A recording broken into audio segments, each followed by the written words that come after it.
국제 원예치유박람회가 지난 4월 기재로부터 국제 승인을 받아 계획대로 2020년 4월 25일부터 5월 24일까지 대한군 안면도 일원에서 개최될 예정입니다.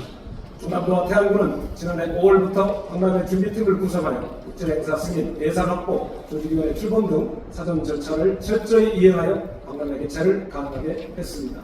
2002 안면도 국제 꽃박람회와 2009 안면도 국제 꽃박람회를 통해 태안은 서해안의 아름다운 관광형 도시로 발전했습니다. 특히 2009년 박람회는 유리치유 사고로 전망에 빠진 태안군에 희망을 불어넣으며 123만 명 자원봉사자들의 도움으로 청정지역으로 복귀한 태안을 전 세계에 알리는 계기가 되었습니다.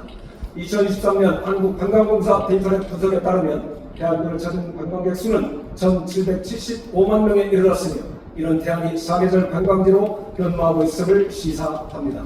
이러한 상황에 태안에서 17년 만에 국제행사를 개최하게 되어 국민의 한 사람으로서 가슴 벅차고 너무나 기대가 큽니다.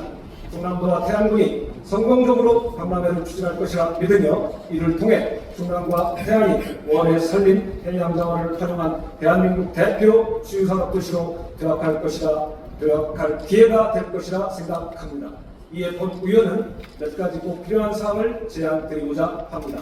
첫째, 2026 태안 국제원예치유 박람회가 일회성 행사로 종료되지 말고 2년 또는 4년마다 주기적으로 개최하여 충남과 태안군이 대한민국의 대표 치유산업도시로 자리매김할 수 있도록 해야 합니다.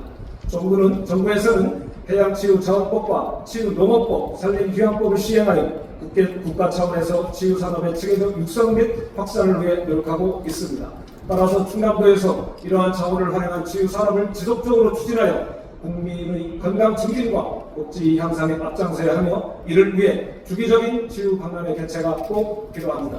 두 번째, 안면도 내 국도 77호선 4차선 확보장 공사를 서둘러 마무리해야 하며 행사장 주변의 주차장을 충분하게 조성해야 합니다.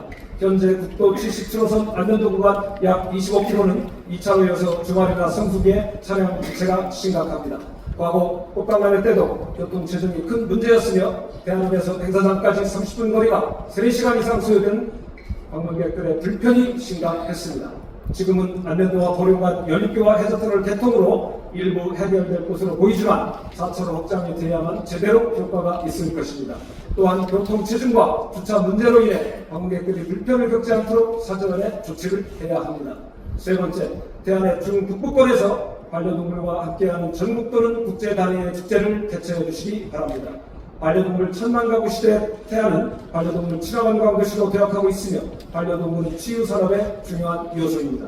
충청남도 반려동물과 함께하는 축제를 개최하여 반려동물과 사람이 공존하는 문화를 확산하고 치유산업을 한 단계 더 발전시키는 기회로 삼아야 합니다. 마지막으로 우리 의회에서는 충남도에서 주최하는 국제행사의 성공적 개최를 위한 가칭 충청남도 국제행사 지원특별위원회 구성을 제안합니다.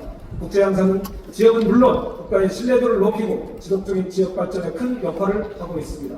충남의 경우 보령 보드 엑스포, 교령 군문화 엑스포, 금산 인삼 엑스포, 태안 국제꽃 박람회를 성공적으로 개최하여 지역의 발전을 이루어냈습니다. 따라서 도에서 개최하는 각종 국제 행사에 대하여 의회에서도 적극적으로 지원하여 충남도의 국제 행사가 성공적으로 추진될 수 있도록 국제 행사 지원 특별위원회를 구성해야 한다고 생각합니다. 앞으로 대한국제원예치유 박람회, 보령 섬 비엔날레, 논산 딸기 엑스포 등이 예정되어 있는 만큼 충남도의 국제 행사가 차질 없이 성공적으로 추진될 수 있도록 다 함께 지혜를 모아야 할 것입니다. 끝으로 2026 태안 국제원예치유 박람회가 성공적으로 개최되어 충청남도와 태안이 대한민국의 치유산업 중주지로 발돋움할 수 있도록 충남 도민의 많은 관심과 응원을 부탁드리며 발언을 마치겠습니다.